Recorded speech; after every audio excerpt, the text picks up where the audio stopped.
কোনো ব্যবসায় ক, খ এবং গ এর মূলধন যথাক্রমে 320 টাকা, 400 টাকা এবং 480 টাকা।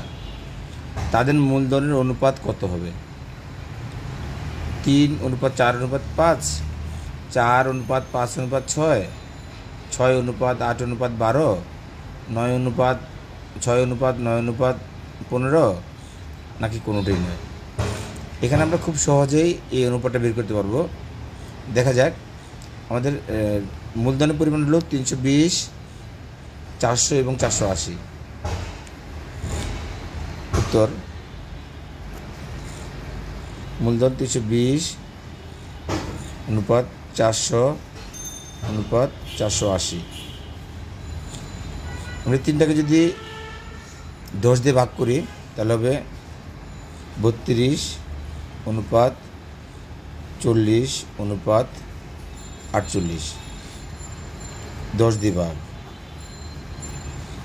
10 দিয়ে ভাগ। আবার এখন যদি তিনটাকেই একই সঙ্গে ভাগ করতে হবে কিন্তু, তাহলে এখন যদি আবার তিনটাকে আমি 8 দিয়ে ভাগ করি তাহলে 4 32, 5 40, 6 48,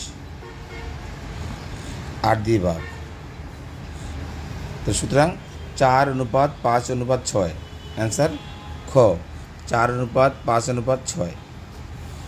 তো দেখলে তো কত সহজে আমরা খুব দ্রুত একটা জটিল অঙ্কের সমাধান করে ফেললাম।